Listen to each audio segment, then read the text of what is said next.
बसले त्यांना कळलंच नाही की हे जे गद्दारांचे मालक बसलेत दिल्लीत दोन, ते शिवसेनेबरोबरचं कोकणचं नातं तोडायला निघालेत. त्यांना माहीत नाही अजून कोकणामध्ये जांबा दगड आहे आणि असं म्हणतात की जांबा दगड हा कोणे एकेकाळी लावारस होता. बरोबर ना? याचा अर्थ असा नाही की त्याचा पुन्हा लावा नाही होणार.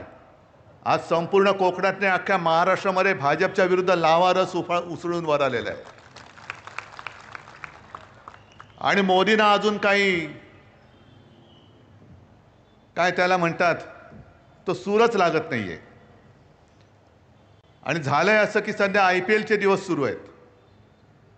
मॅच बघताना पंचायत होते की अरे हा खेळाडू आपल्या टीममध्ये होता, तो नाही तो तिकडे गेला. अरे तो तिकडे होता, नाही तो आता इकडे गेला. आणि तसं भारताच्या राजकारणात झालंय. IPL म्हणजे इंडियन पॉलिटिकल लीग,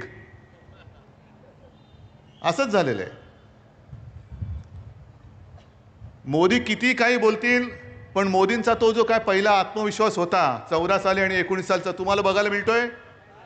नाही, हो असेल तर हो बोला, मला तर दिसतच नाही आत्मविश्वास. पहिल्यांदा अगदी 19 साली सुद्धा आपण फसलो होतोच. काय रुबाब होता, कारण शिवसेना सोबत होती. आणि त्यांचं एक वाक्य होतं, एक अकेला सब पे भारी. अशी मस्ती होती. छाती होती 56 इंचांची. आता त्या छातीमधली हवा पण गेली. आणि एक अकेला सब पे भारी, आजूबाजूला सब भ्रष्टाचारी. काय ही गत आले. म्हणजे अटलजींचा आत्मा रडत असेल वरून. ते जे बोलले होते की अशी जर का सत्ता मला मिळत असेल तर मी ती चिमटीत सुद्धा पकडणार नाही. आता अटलजींचा आत्मा ढसाढसा रडत असेल की काय कोणाच्या नाकर्त्याच्या हातामध्ये भाजपा गेला आणि होता नव्हता भाजपाने खतम करून टाकला, संपवून टाकला. अरे शिवसेना अख्खी तुमच्या सोबत होती तेव्हा मोदीजी आणि शहाजी जी खरं लावण्याची गरज नाही. तुम्हाला महाराष्ट्रामध्ये किती वेळा यावं लागत होतं, किती सभा तुम्ही घेतल्या होतात, कारण अख्खी शिवसेना तुमच्या सोबत होती. का तुम्हाला औरसा आठवली मला कळत नाही. पण विनाशकाले विपरीत बुद्धी, विनाशच होणार असेल तर विपरीत बुद्धी होणारच. आणि म्हणूनच कदाचित हा एक नियतीचा संकेत किंवा देवाचे आशीर्वाद आहेत की त्यांनी शिवसेनेला त्यांच्यापासून बाजूला केली, की त्यांचा विनाश होतोय, तुम्ही नका राहू त्यांच्यासोबत, जाऊ दे त्यांना, बुडतायत बुडू द्या. अबकी बार भाजपा तडीपार करून टाका. आणि काजूवरती, आंब्यावरती, कांद्यावरती जी निर्यात बंदी केलेली आहे ना, पहिली यांच्यावरची निर्यात बंदी उठवा, पहिला भाजपला निर्यात करून टाका. जाऊ दे साता समुद्रापलीकडे निर्यात तडीपार. पण मला यांचा सगळ्यांचा खरंच अभिमान वाटतो. हे ठीक आहे की त्यांनी संपूर्ण यंत्रणा वापरून शिवसेना चोरली, धनुष्यबाण चोरलं. पण विनायकरावजी, मला तुमचा अभिमान आहे. भास्करराव, वैभव, राजन सगळे म्हणून इकडे बसलेत, मला तुमचा अभिमान आहे. कारण समोर जो उभा आहे त्याला रोज टोप घालताना विचार करावा लागतो. डोकं खाजवायला मिळतं तेव्हा, टोप घातली होती मिळत नाही. तेव्हा खाजवून विचारतो, अरे आज कोणत्या पक्षात होत आपण? हा बघा, तुम्ही विचार करा त्यांना, कारण आठवतच नाही काल कोणत्या पक्षात होतो, आज कोणत्या पक्षात आहे. इतके वर्ष स्वतः सकट स्वतःची पिलावळ, ही जिकडे सत्ता असते, जिथे सत्ता तिकडे तुम्ही झुकता. सगळी मंत्रीपदं घेतली, आमदारक्या खासदारक्या सगळ्या घेतल्या, पण माझ्या कोकणासाठी काय केले? एक तरी लघु किंवा सूक्ष्म तुमच्या साईज प्रमाणे प्रकल्प कोकणात आणलात का तुम्ही? कारण भाजपा हुशार आहे, त्यांनी त्यांच्या कुवतीप्रमाणेच दिलं, लघु आणि सूक्ष्म. आता निवडणुकीनंतर मायक्रोस्कोप आणावं लागेल की अतिसूक्ष्म, म्हणजे करोनाचा जीवाणू दिसेल पण हे नाही दिसणार, एवढे सूक्ष्म होतील हे. पण मस्ती किती आहे. आज तुम्ही गद्दारांना आमच्या अंगावर सोडून शिवसेना संपवायला निघालात. अहो, अनेक वर्षानुवर्ष हे सगळे माझे जीवाला जीव देणारे शिवसैनिक जे बाळासाहेबांनी जोडून दिलेले आहेत. आणि मी मागे पण म्हटलं की माझी वडिलोपार्जित कमाई आहे, आहेच माझी वडिलोपार्जित कमाई, अभिमान आहे मला याचा, हे माझं वैभव आहे. आणि मोदीजी तुम्ही जे म्हणतायत घराणेशाही घराणेशाही, आमची घराणेशाही आहे ते लोकांना मंजूर आहे की नाही रे? पण तुम्हाला शिवसेनेची घराणेशाही चालत नाही. शिवसेना प्रमुखांचा फोटो लावता, नालायक माणसं सगळी, अंगामध्ये कर्तृत्व नाहीये. तुम्ही माझी शिवसेना चोरताय, माझा धनुष्यबाण चोरताय, माझे वडील चोरताय, कर्तृत्व शून्य माणसं आहेत. तुम्हाला शिवसेनेची घराणेशाही नकोय, हिंदू हृदय सम्राटांची घराणेशाही नकोय, पण तुम्हाला गद्दारांची गुंडांची घराणेशाही चालते. हे दुःख हे आम्हाला नसलं तुम्हाला नसलं तरी अटलजींना वाटत असेल. कोणाची घराणेशाही तुम्ही पोचताय आणि काय भाषणं करतायत. आणि हा कोकण हा सुसंस्कृत आहे.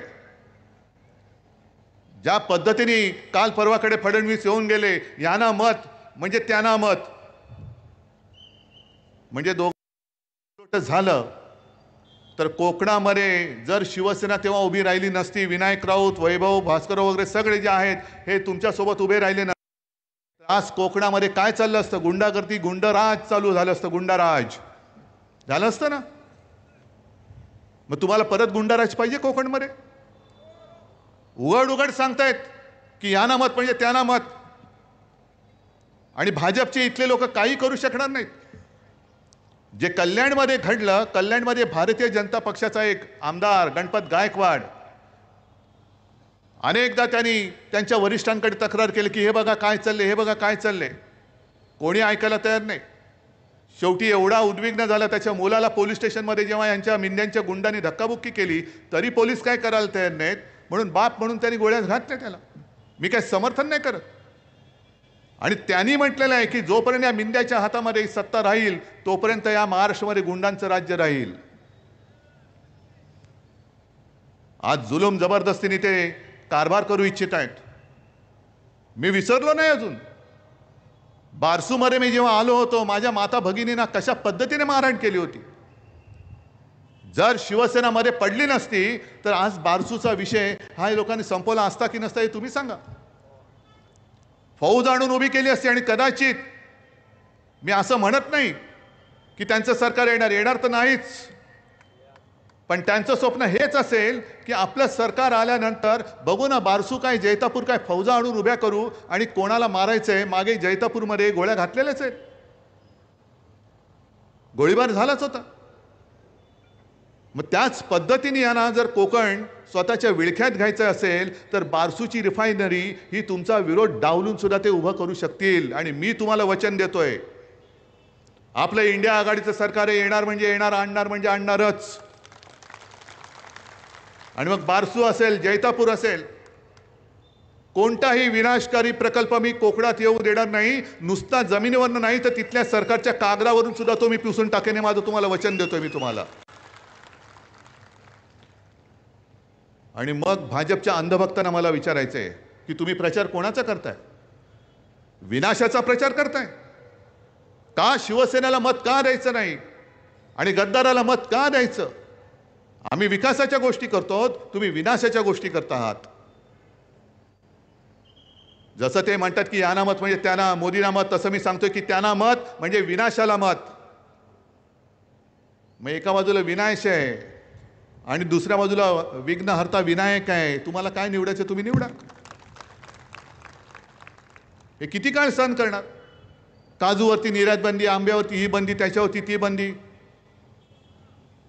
आणि यांचा जो महाराष्ट्राबद्दलचा जो आकस आहे, हा आकस आता एवढ्या टोकाला पोचलेला आहे की तुम्ही जे गाणं ऐकलं तर मग अशी मशाल गीत आहे, तिकडे मोठ्या प्रमाणावरती मुस्लिम बांधव आले. तुम्हाला काय खटकतंय काय रे त्याच्यात? मी मुस्लिम बांधवांना आणि माता भगिनींना विचारतो, तुम्हाला काय खटकते त्या गाण्यात? आहे आमचं जय भवानी जय शिवाजी आहे, काय खटकते तुम्हाला? जय भवानी जय शिवाजी कोणी नेतं, कारण दोन्ही आपली दैवत आहेत. जसं मोदीजी प्रत्येक सभेत जात आहेत, शहा जात आहेत आणि जय श्रीराम बोलत आहेत. अरे आम्ही पण जय श्रीराम बोलतो ना, आम्ही काय असे काय हे नाही होत, रामाचे काय विरोधक नाही होत. आम्ही जय श्रीराम म्हणतो, आम्ही बजरंगबली की जय म्हणतो. पण आमच्या महाराष्ट्राच्या नसा नसामध्ये जे जय भवानी आणि जय शिवाजी आहे ते तुम्ही उपरे दोघं जण येऊन आमच्या महाराष्ट्राच्या रगारगातलं जय शिवाजी आणि जय भवानीचं प्रेम तुम्ही काढू शकताय, काढू इच्छिताय? तुमचा महाराष्ट्राबद्दलचा आकस, तुमचा उद्धव ठाकरेबद्दलचा संताप, ठीक आहे, मैदानात उतरा. उद्धव ठाकरेला संपवायचं ना. उद्धव ठाकरे मैदानात उतरलाय, तुम्ही मैदानात या आणि लढून दाखवा उद्धव ठाकरेशी. होऊन जाऊ दे समोर समोर. पण सोबत तुमचे सगळे जे घरगडी आहेत, ईडी, इन्कम टॅक्स, सीबीआय, ते उद्या आमच्याकडे असणार आहेत, आमच्या अंडर असणार आहेत. आज तुम्ही ज्या पद्धतीने त्यांचा दुरुपयोग करतात, त्या अधिकाऱ्यांसुद्धा सांगतोय, उद्या आमच्याकडे आल्यानंतर तुमच्या नांग्या ठेचल्याशिवाय आम्ही राहणार नाही. ज्या पद्धतीने तुम्ही राजन साळवीच्या घरात घुसलात, उद्या आमचं सरकार आल्यानंतर तुमच्या घरात घुसल्याशिवाय राहणार नाही. राजनच्या घरामध्ये घुसलात. मी मागच्या सभेत सुद्धा बोललो होतो, सगळ्याची किंमत किती, ह्याची किंमत किती, टेबलची किंमत किती, खुर्चीची किती, शिवाजी महाराजांच्या पुतळ्याची किंमत कोण ठरवणार? मोदींचा घरगडी. अहो, ज्यांना महाराजांची किंमत नाही कळत, तो आमच्या देशावरती राज्य करतो, हे आमचं दुर्दैव आहे. महाराजांचा पुतळा म्हणजे नुसतं काहीतरी चिखलातून बनवलेलं काही मूर्ती नाहीये, ते दैवत आहे. त्याची तुम्ही किंमत लावताय. हिंदू हृदय सम्राट शिवसेना प्रमुख बाळासाहेब ठाकरे, जर ते त्यावेळेला मोदीजी तुमच्या मागे उभे राहिले नसते, तर अटल बिहारीजींनी तुम्हाला केराच्या टोपलीत तेव्हाच टाकलं असतं.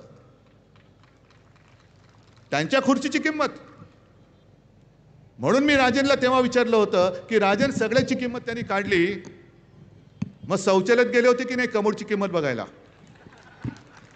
कारण नंतर आपली सत्ता आल्यानंतर त्यांना त्याचा उपयोग करावा लागणार आहे.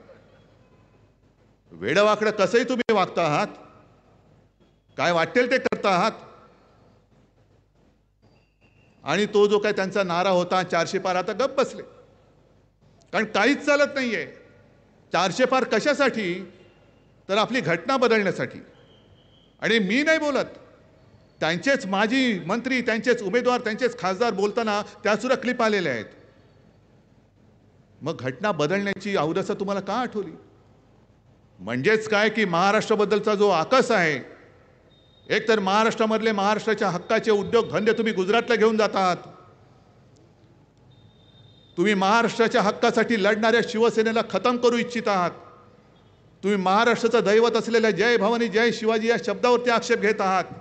आणि मी जाहीर आरोप करतोय, महाराष्ट्राच्या सुपुत्रांनी डॉक्टर बाबासाहेब आंबेडकरांनी केवळ त्यांनी लिहिली म्हणून तुम्ही घटना सुद्धा बदलायला निघाला आहात. डॉक्टर बाबासाहेब आंबेडकर हे महाराष्ट्राने देशाला दिलेलं दैवत आहे आणि त्यांनी घटना लिहिली. अरे, त्यांची बुद्धिमत्ताच तशी होती. म्हणून इतके 75 वर्ष होऊन सुद्धा त्याच घटनेच्या आधारावरती आणि ह्याच्यानंतर सुद्धा हजारो वर्ष आपला भारत देश, हिंदुस्थान हा त्या घटनेच्या आधारावरती चालणार आहे. पण इथे सुद्धा तुमचा महाराष्ट्राबद्दलचा आकस दिसतोय. माणसं, अरे तुमच्या भूमीमध्ये गुजरातमध्ये औरंगजेब जन्माला आला, त्याला आम्ही काय करू? आमच्या भूमीमध्ये छत्रपती शिवाजी महाराज आणि बाबासाहेब आंबेडकरांसारखी, त्याला आम्ही काय करू शकतो? तुम्हाला त्यांची पूजा करता येत नसेल तर तुम्ही तुमच्या मातीत जो जन्माला आला त्याची पूजा तुम्ही करा ना. पण जे काय जुमले त्यांनी दिले होते 14 साली, 19 साली, आता 24 साली 15 लाख रुपये देणार होते, आलेत कोणाच्या खात्यात? आले असतील तर हात वर करा, मला आनंद होईल. जर कोणाच्या खात्यामध्ये मोदी सरकारकडनं 15 लाख रुपये आले असतील तर हात वर करून सांगा, मी आत्ताच्या आत्ता माझा प्रचार इथल्या इथे थांबवायला तयार आहे. मग त्यांनी 14 साली काय सांगितलं होतं की प्रत्येकाच्या खात्यात 15 लाख रुपये येतील. कोणाच्या खात्यात हजारो कोटी आले? भाजपच्या खात्यात आले. निवडणूक रोख्यांच्या माध्यमातून हजारो कोटी, 8-10 हजार कोटी हे त्यांनी 2 ते 2.5 वर्षात कमावले. म्हणजे एक गोष्ट ते बरोबर बोलले की जे काँग्रेसला 60 वर्षात जमलं नाही ते आम्ही करून दाखवलं. बरोबर आहे, काँग्रेसला एवढे पैसे कमवताच आले नाही. मोदीजी तुम्ही 2.5 वर्षात कमवले 8 ते 10 हजार कोटी. बरं, गंमत बघा अशी आहे, अर्थमंत्री कोण होत्या? निर्मला सीतारामन. आणि तुम्हाला माहिती असेल किंवा नसेल, जोपर्यंत कोर्टाचा निकाल येत नव्हता, कोर्टाचा निकाल येईपर्यंत त्यांनी पुढचे 10,000 कोटी रुपयांचे रोखे हे छापून तयार ठेवले होते आणखीन लुटायला. मी सर्वोच्च न्यायालयाला खास धन्यवाद देतो की तुम्ही अगदी योग्य वेळी यांची हंडी फोडलीत. कारण 8 ते 10 हजार कोटी यांनी आम्हाला न सांगता असेच लुटले होते, आम्हाला माहितीच नव्हतं. आणखीन 10 हजार कोटी हे लुबाडणार होते. आणि या सीतारामन बाई बोलले आहेत की आमचं सरकार आल्यानंतर आम्ही पुन्हा निवडणूक रोख्यांची योजना आणणार, म्हणजे पुन्हा तुम्हाला लुटणार, तुम्हाला तुमची लूट चालेल, परवडेल. बरं, गंमत मी एवढ्यासाठी म्हटलं की ज्या सीतारामन बाई बोलले की हे आम्ही पुन्हा ही रोखे आणणार, रोख्यांची योजना आणणार, त्यांचेच पती परकला प्रभाकर, त्यांनी तर त्यांच्यावरती जो मोठा आघात केलेला आहे, त्यांनी सांगितलं की हा जगातला सगळ्यात मोठा घोटाळा आहे आणि त्याचं नाव त्यांनी मोदी गेट असं दिलेलं आहे. मोदी गेट. मोदींवरती थेट आरोप त्यांनी केलेला आहे. आम्हाला संपवायला निघालात ना? का आम्ही तुमची पालखी वाहत नाही म्हणून तुम्ही आम्हाला संपवायला निघालात? मग तुमच्याच मंत्रिमंडळातल्या ज्या मंत्रीबाई होत्या त्यांचे यजमान तुमच्या तोंडावरती बोलताय की तुम्ही घोटाळा केलाय, तुम्ही घोटाळेबाज आहात, का त्यानं उत्तर देत नाही? आम्ही आरोप करतोय, आरोप नाही करत, आम्ही सत्य लोकांसमोर आणतोय. आजच मी येताना वाचलं की डाळी कडाडलेले आहेत, डाळीचे भाव वाढलेले आहेत. जर आपण विचारलं मोदीजी डाळीचे भाव वाढले, वो तो नेहरूजीने बढाया. नेहरू जाऊन किती वर्ष झाली? बरं, नेहरू किती वर्ष पंतप्रधान होते? 16 वर्ष. भाजपा किती वर्ष आहे? अटल बिहारी वाजपेयी होते, त्यांची काळा सगळी वर्ष, यांची 10 वर्ष. म्हणजे 16 पेक्षा जास्त वर्ष हे भाजपाचं सरकार तिकडे आहे. मग नेहरूंनी 16 वर्षात काय केलं असेल ते पुसून टाकून तुम्ही 16 वर्ष काय केलं, तुम्ही 10 वर्ष काय केलं हे तुम्ही का नाही सांगत? म्हणजे सांगायचं काय की 60 वर्षात काही नाही केलं? बरं, नसेल काही केलं, मग त्यांना जर का विचारलं पुढे काय नाही, आत्ता सुरुवात झाले, 10 वर्ष आम्ही नुसतं काय आमचं हे करत होतो, आता पुढे बघा 2047 साली तुम्हाला काय देतोय. 2047 साल कोण बघणार आहे? आता जे प्रचार करतात त्यांचे सगळे ते तरी बघणार आहेत 2047? आणि तुम्हाला काय वाटतं ही जनता सगळी काय दूधखोडी आहे, बुडी आहे? 14 साली सांगितलं होतं की 19 पर्यंत मी करेन. अहो, कशाला नोटबंदी केली होती तुमच्या लक्षात तरी आहे आता? नोटबंदी केल्यानंतर रडून काय बोलले होते? मुझे सिर्फ कितने दिन दो, 100 दिन दो. त्या तारखेपासून तुम्ही 1 एप्रिलपर्यंत जर का दिवस मोजले तर जवळपास 2700 पेक्षा जास्त दिवस झाले. मोदीजी, नोटबंदी नंतर तुम्ही जे काय करणार होतात, अगर मैंने कुछ किया नहीं तो आप जो बोलेंगे, जहां बोलेंगे, जो सजा देंगे मुझे मंजूर है. आता संपूर्ण जनता तुम्हाला हीच सजा देणार आहे की आपकी बार तडीपार. आता जा तुम्ही. आणि म्हणून सगळीकडे ते फिरतायत, बाकी काहीच केलं नाही. राम मंदिर केलं, जिथे जात आहेत तिकडे राम राम राम राम करतायत. मला विचारलं काही पत्रकारांनी की तुमच्यावरती जय भवानी बोलायला बंदी घातली, पण ते तर म्हणतात की रामाचा प्रचार करतायत. म्हटलं ते प्रचार नाही करत. मराठीमध्ये एक ते मागे पिक्चर आलं होतं, त्याच्यामधलं एक गाणं आहे, आम्ही जातो आमच्या गावा आमचा राम राम घ्यावा. असं सगळीकडे फिरतायत, राम राम राम राम, चाललो बरं राम राम, असं मोदी आणि शहा फिरतायत. म्हणून तर महाराष्ट्रात एवढ्या वेळा येत आहेत. मुंबई गोव्याचा जो रस्ता झाला का पूर्ण? कधी होणार? 3000 सालापर्यंत तुम्हाला देतो बघा, तोपर्यंत तुम्ही मला मत द्या. 3000 साली असं काही गुळगुळीत करेन की तुम्ही नुसतं मुंबईत नुसतं उभे राहिलं तरी ऑटोमॅटिक सरकून कोकणात याल. आणि कोकणात थेट चंद्रावती पूल बांधून देतो तुम्हाला, पण ते 3025 साली. आणि इकडेच आपण फसतो. आता अशी ते जे काय आगडबंब वचनं आणि आश्वासनं देत आहेत, जसं मी तुम्हाला सांगितलं मी चंद्रावती पूल बांधून देतो. चला, मला सगळ्यांना विचारायचं आहे, कोणाची तयारी चंद्रावती पूल बांधून द्यायची? काँग्रेस राष्ट्रवादीची पण लोक आहेत. देत आहे का? हां, मी देतो. मग तुम्ही विचार काय करता? अरे माहिती आहे हा पूल होणार नाहीये, ही लोक पण नाही बोलतायत, पण मग मत देऊन बघायला काय हरकत आहे? केला तर? हे असंच चाललंय. 14 साली सुद्धा ते रुपये तुम्हाला देतो. प्रत्येकाच्या हर घर नल से जल, नळ तरी आले का? अनेक ठिकाणी आज महाराष्ट्रामध्ये पाण्याचं दुर्भिक्ष आहे. काही ठिकाणी जसं शिवसेना प्रमुख सांगायचे की एक उमेदवार प्रचाराच्या सभेत बोलला की मला निवडून द्या, मी घराघरात नळ देईन. लोक खुश झाले, कारण सगळ्या माता भगिनी लांब जायच्या घागरी घेऊन आणि पाणी भरून यायच्या. घराघरात नळ येणार असेल तर का नाही द्यायचं? दिलं लोकांनी. समोरच्याचं डिपॉझिट जप्त करून त्याला निवडून दिलं. 1 महिना झाला, 2 महिने झाले, लोक चुळबुळ करायला लागली. अरे आता गेलं पाहिजे, विचारलं पाहिजे. मग ते गेले त्याच्या घरी. अरे काय म्हणताय गाववाल्यानो, कशासाठी आलात? नाही, तुम्ही ते निवडणुकीत बोलला होतात बघा. काय बोललो होतो? नाही, घराघरात नळ. हा मग? नाही, तो नळ पाहिजे. अच्छा, नळ पाहिजे. मग त्याने हाक मारली, जा रे राजू. म्हणजे आपले राजू महाडिक कुठे गेले?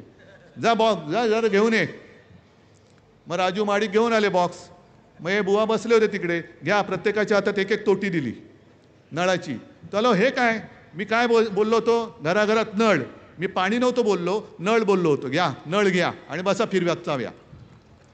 हे असे सगळे थापा मारणारी लोक. आणि ही नुसती थापाड्यांची फौज नाही आहे, ही गद्दारांची फौज नाही आहे, ही दहशतवाद्यांची टोळी आहे. जी ईडी, इन्कम टॅक्स, सीबीआयच्या माध्यमातून यांचा दहशतवाद सगळीकडे चाललेला आहे. अगदी जीएसटीच्या वेळेला सुद्धा टॅक्स टेररिझम, कर दहशतवाद. म्हणजे मेहनत करतायत, त्यांना असं काही पिळायचं की जरा कुठे काही चूक झाली सरळ उचलायचं आणि तुरुंगात टाकून द्यायचं. हे इंडिया आघाडीचं सरकार आल्यानंतर आम्ही जीएसटी मध्ये सुद्धा बदल करणार, करून दाखवणार. आणि विनायकजी, तुम्ही जे बोललात ना, तुम्हाला मुंबई, नवी मुंबईमध्ये कशासाठी काय, काजूसाठी पाहिजे, आंब्यासाठी पाहिजे. दुर्दैव आपलं की मी मुख्यमंत्री असताना एक कोरोनाचं संकट आलं, त्याच्यामध्ये 2 वादळं आली. संपूर्णपणे मी त्याच्यामध्ये अडकून राहिलो. पण त्याच्यात अडकलो नसतो तर आज तुमच्या या मागण्या राहिल्या नसत्या. ते स्वप्न सत्यामध्ये मी तुम्हाला आणून दाखवलं असतं. आणि तुम्हाला सगळ्यांना माहिती आहे, जे मी बोलतो ते मी करून दाखवतो. अगदी महाराष्ट्रामध्ये कुठेही गेला तर मी जाहीर सभेत विचारतो की 2 लाखापर्यंतची पीक कर्जाची माफी नाही, मुक्ती ही जी मी केली होती तुम्हाला मिळाली होती की नव्हती? सगळे सांगतात मिळाली. नियमित कर्ज परतफेड करणाऱ्यांसाठी 50,000 रुपये आम्ही द्यायला सुरुवात केली होती. यांनी गद्दारी करून सरकार पाडलं आणि ती खोडून टाकली. आता तुम्हाला मी विचारतो, किनारपट्टीवरती जेव्हा 2 वादळं धडकली होती तेव्हा जी काय आपत्कालीन मदत केली होती ती तुम्हाला मिळाली होती की नव्हती? हे मला तुम्ही सांगा. होती की नव्हती? अगदी चिपळूणमध्ये सुद्धा मी आलो होतो, अगदी किनाऱ्यावरती सुद्धा गेलो होतो. याचा अर्थ असा की जे होणार नाही, चंद्रावरती पूल करेन, घराघरामध्ये आणखीन काहीतरी करेन, असं वेडवाकडे मी बोलत नाही. जे होण्यासारखं असेल तेच बोलतो आणि जे बोलतो ते मी करून दाखवतो. आणि म्हणून तुमच्यासमोर 2 पर्याय आहेत. एक 10 वर्षाच्या थापा, ही मोदी गॅरंटी, आणि दुसऱ्या बाजूला मी, माझं वचन, जे मी वचननाम्यात दिलं ते मी करून दाखवणार. तुमची निवड तुमच्याकडे. उद्धव ठाकरेचं वचन तुम्हाला महत्त्वाचं आहे का मोदीची गॅरंटी? हे महाराष्ट्राने उत्तर द्यायचं आहे. आणि यांची गॅरंटी तुम्हाला माहिती आहे. यांची गॅरंटी म्हणजे अशी, मगाशी जे मी बोललो ना, एक अकेला सब पे भारी, आजूबाजूला भ्रष्टाचारी, सगळे भ्रष्टाचाऱ्यांची फौज घेऊन हे आपल्यावरती चाल करून येत आहेत. अख्खा कोकण जणू काय यांनी विकायलाच काढलेला आहे. नाणारच्या बाबतीमध्ये जे झालं, जैतापूरला झालं, बारसूमध्ये, आपल्याला कळण्याच्या आत परप्रांतीयांनी इकडे येऊन जमिनी केव्हा बळकवल्या तुम्हाला कळलं सुद्धा नाही, आम्हाला सुद्धा कळलं नाही. आणि पुढचा जो धोका आहे तो हा किनारपट्टीचा विकास ते सिडकोकडे देत आहेत. सिडको म्हणजे यांचे सगळे कॉन्ट्रॅक्टर, बगलबच्चे, सूटबूट की सरकार. आणि हा निसर्ग सौंदर्य, निसर्गाच्या वैभवाने नटलेला हा माझा कोकण कॉन्ट्रॅक्टरच्या खिशात देणार आपण? हे सगळे कॉन्ट्रॅक्टरचे बगलबच्चे आहेत. आणि म्हणून यांच्याकडे जे चाललेलं आहे की ज्याचा जेवढा भ्रष्टाचार मोठा, मग त्याला केंद्रात मंत्रिपद देणार, त्याला इकडे मंत्रिपद देणार. 70,000 कोटीचा घोटाळा असेल तर उपमुख्यमंत्री करणार, त्याच्याहून आणखीन मोठा घोटाळा असेल तर मुख्यमंत्री करणार. या सगळ्या गोष्टी आता झाल्या तेवढं खूप झाल्या. अहो, तुम्ही तुमच्या आयुष्यातली 10 वर्ष यांच्या थापांमध्ये वाया घालवली, आम्ही सुद्धा वाया घालवली. गेल्या वेळेला माझी चूक झाली, मीच मोदींना पंतप्रधान करायला सांगायला आलो होतो आणि तुम्ही माझं ऐकलत. आणि आता नेमकं मी उलटं सांगतोय आणि तळमळीने सांगतोय, एका गोष्टीबद्दल मला समाधान आहे की कोरोना काळामध्ये संपूर्ण देशात नंबर 1चा मुख्यमंत्री म्हणून माझं नाव आलं होतं.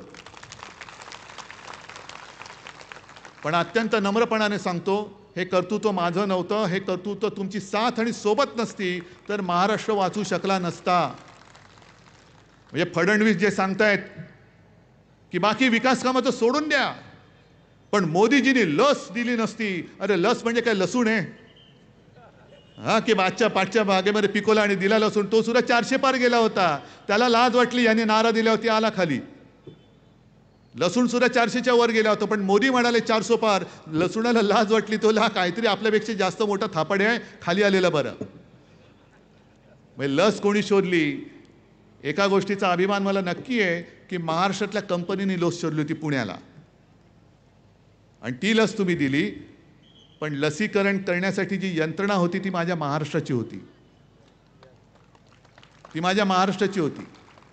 आणि या माझ्या माता भगिनी आणि बांधवांनी मी जे जे सांगितलं ते ते तुम्ही ऐकलत. मी तुम्हाला सांगितलं घराबाहेर पडू नका, तुम्ही कोणी पडला नाहीत.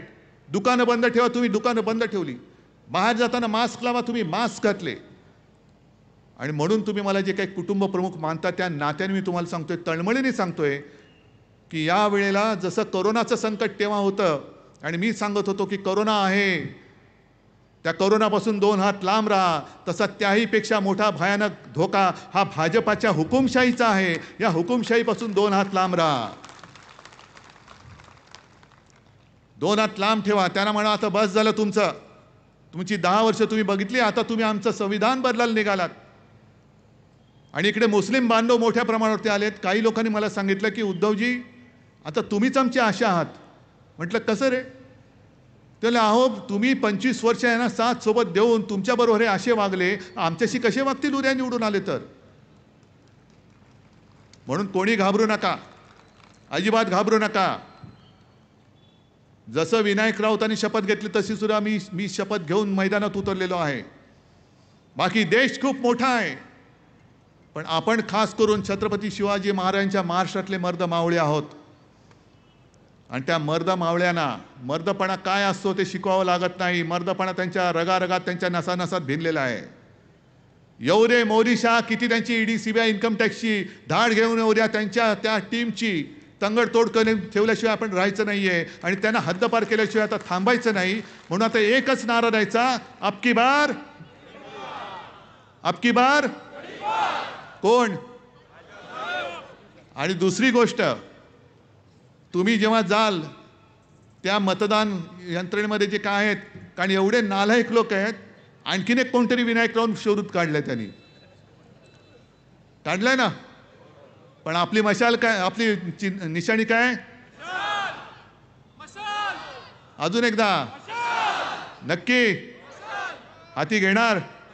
मग हाती घ्या मशाल आणि विजय करा विशाल. जय हिंद, जय महाराष्ट्र.